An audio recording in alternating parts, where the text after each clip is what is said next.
Hello, everyone's. I am here for my review of The Oval Season 2, Episode 1. If you are new to my channel, welcome. If you're returning, you one of my peoples, well, welcome back. Let me fix this hair a little bit. Should I did that before I got on camera? I do apologize, as well as I apologize that I am on my webcam. If you've seen my last few videos, it's because my camera refuses to cooperate with my mini tripod. So here we are. Now, y'all. We've, continuing where we was last season with Maid found Jean's, I'm assuming, dead body up under creepy Jason's bed. So now she's in all her theatrics, oh, she's like doing all of the things that she's going down the hallway. She looked like she's turning into a vampire or a walker at any moment. She had to sit down at one point and catch her breath because she just don't know what to do with herself.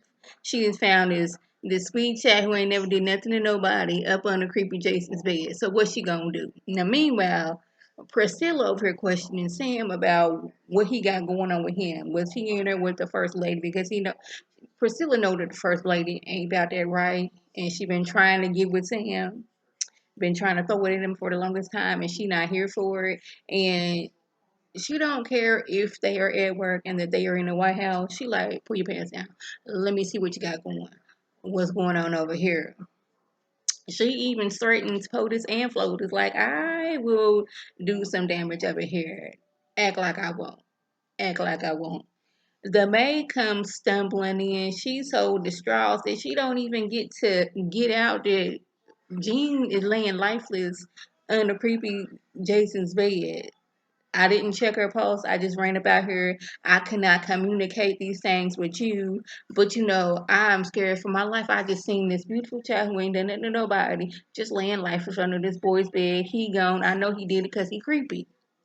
First lady, she come walking in. She got her lingerie on. Like, what's going on? I've heard all this noise. Like, first of all, you don't care about what is going on. You just want to go in there and, make Priscilla even more mad. And Priscilla is giving her, I am taking every ounce that is within my body not to run over there and give you the tail whooping that you gave Mistress Denise. Like, it is taking every fiber in my being not to do that. And she up here making all these innuendos like, I'm pretty sure Sam likes to do this.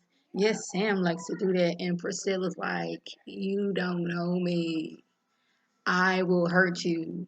You keep playing with me, you will get hurt. I'm like, I would love to see that. But then again, I don't want Priscilla up under somebody's jail because she done whooped the first lady's tail. Whether she did or not, I just don't want that for Priscilla.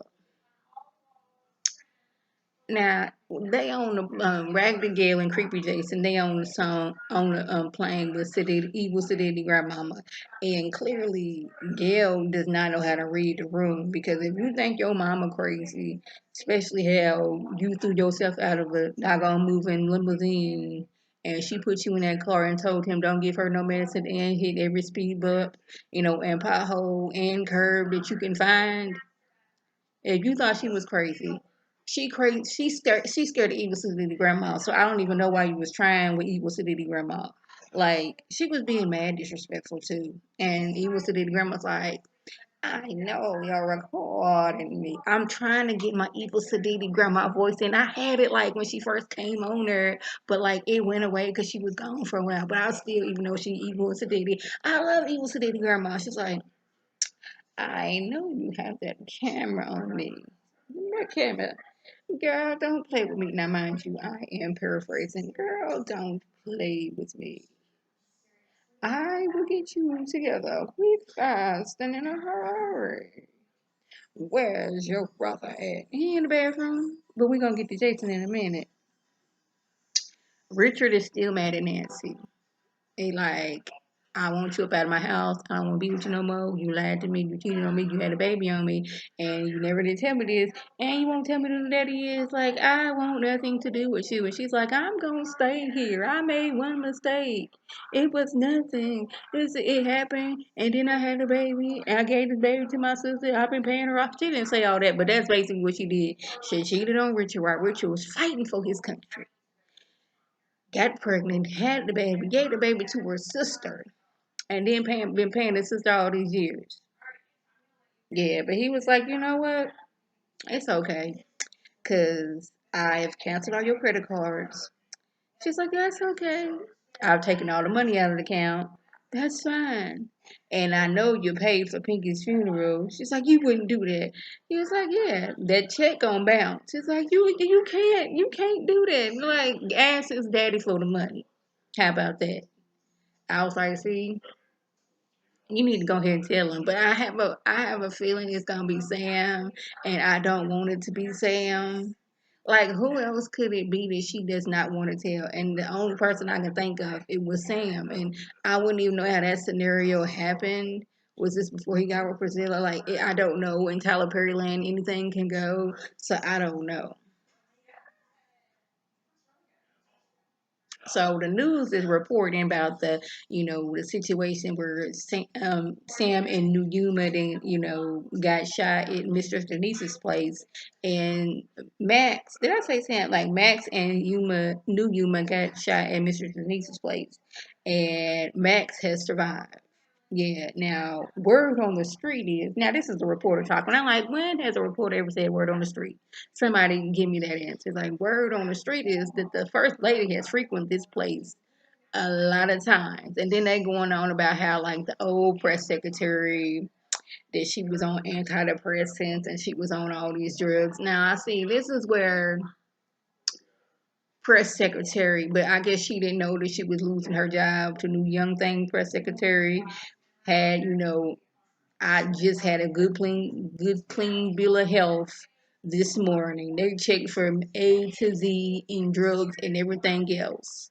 I've sent this to the newspaper ahead of time. I've done all this, but I mean, of course, she didn't know that she was getting fired. So what could she do? So now she just out and about, and they damaging her reputation. Now, this scene with Barry and Ruth, it took entirely too long. Now, Barry then took Ruth down to the police station because he wanted to know where Callie is.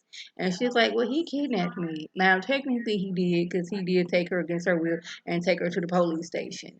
But never at one point did he say, hey, y'all said that she was dead. She's clearly alive right here. Y'all know it ain't her sister because the sister's actually dead. This is Ruth. This is the one who kidnapped my daughter. Y'all remember how y'all try to say I'm the one to kill her? This is her right here. Go to that on to that dude. He know about the Rakadushi and all that stuff. She a part of that. He never said any of those things. He just like he kept on talking with the police officer, which was getting on my nerves. And then finally, like the police officer, like, well, since you did technically kidnap her, we got to take you in. And like Ruth walks off doing a cult like, well, I'm gonna say like it looked like it could have been one of the Rakadushi moves, but I was like, I thought she was over that.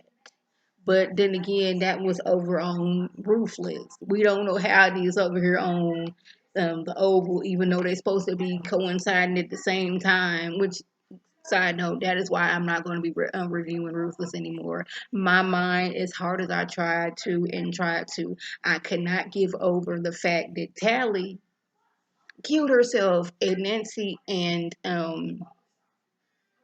Richard's house. But she alive over there in Ruthless. And they're going on at the same timeline in the same city. And my mind it just could not, get in. It could not just figure out how is he dead on one show and alive on another show, but these are in the same timelines at the exact same time. My mind just refused to do that, so therefore I will not be reviewing the rest of Ruthless. My mind just won't let me do it. So the old press secretary, she calls Bobby and his beard because they need to get Max up at the hospital before them folks find out that he alive and that he can talk and he can spill the beans on everything. And like she's basically telling him he is the person that can take the whole presidency down. You know how raggedy these people are, and you know how up and high the raggedy and the just evilness that this goes. Max is the key to taking the presidency down. Now, since Lily is with Bobby in this beard, she has to let him know. I overheard that the president has killed somebody. Yeah, I wasn't supposed to find out, which why are you talking about this like out in the open where people who hear besides the people who know about it? Why are we discussing this anyway? Lily was too close to come from, and she ended up hearing this. She's already running from her life because of, what's his name, Donald and Kyle. And now she done overheard this. I'm surprised that Lily is still alive.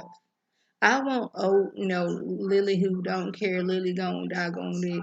I want mad Lily to come back. Now, Max, he ended up living because he had a metal plate up under his vest. He still had some like damage to him, but not as bad as it could have been if he had not had that metal plate up under him. But my question is like, this man is a Secret Service agent. How come there are not guards on his door, seeing as how he is alive? I have questions about that, but Tyler Perry land, so I'm not gonna question too much. Now, Jason, he didn't came out the bathroom because he's stressing all after he didn't potentially kill Gene and all that stuff. He come out the restroom and grandma's like, "You evil city." Grandma was like, "You've been in there quite a while." He was like, "Yeah, I was constipated." She said, "Don't be so rude and nasty." Let the boy say he's constipated. That's why. No, the boy is stressed out because he can just kill somebody. And even though he is creepy and all these things, he don't know how to handle that. He's stressed out.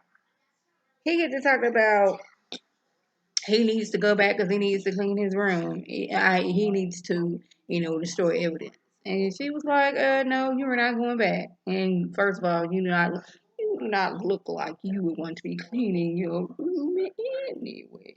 I'm telling you, I'm trying to get Evil Sedita's grandma's voice down. I'm going to do that by next episode. I mean, if she alive, because this fool's not gonna threaten to open up the emergency exit.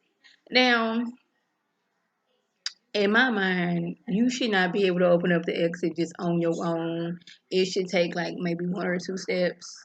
Now, granted, I know it's an emergency exit, but I would think since you're so high up in the air, you shouldn't be able to open it. But then again, I don't know too much about the emergency exits on planes because I tried not to sit next to them because I want my tray right in front of me and I want to have my spring right in front of me, and I can't do that if I'm about an emergency exit. And I know this ain't got nothing to do with anything. Now, Evil said to grandma's like, "Oh, your mother must have been on drugs when she was pregnant with you. I just knew it." Now, he didn't told her that he didn't kill Jean and left Jean up under his bed. She's like, "What? We're gonna get you all the help that you need." And then decides to take a nap. I'm like, "Ma'am, this crazy fool, creepy Jason just told you he killed somebody. This not the time to be, getting some shut eye in. Because he showed up, just stood up and started choking Evil to Diddy Grandma. Like that. Now, he didn't already got a taste of blood. I don't say blood because he didn't get no blood, but he didn't already got a little taste for, killing folks. Now that he did it to Jean, and he liked Jean. Jean was a sweet girl. He can't believe she's gone, even though he's the one that did it. Evil to the grandma, I don't like you. You are taking me away from a place that I really don't like, but I really don't want to be here because you're controlling me.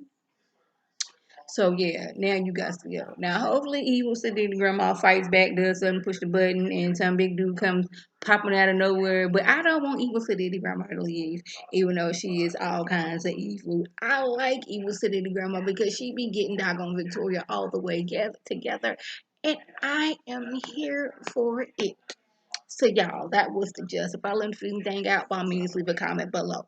If you're new to my channel, welcome. Feel free to subscribe. It's free all day, every day, free 99. Make sure your notifications are on my beautiful Facebook video. You can click on it, you can like it, you can share it with your people, and you can come over and be one of my peoples. If you're already one of my peoples, oh, welcome back. Y'all know what to do. Tell your people to tell their people to come over and be one of my peoples by clicking that icon above. This is Lady T signing off. Have a good one.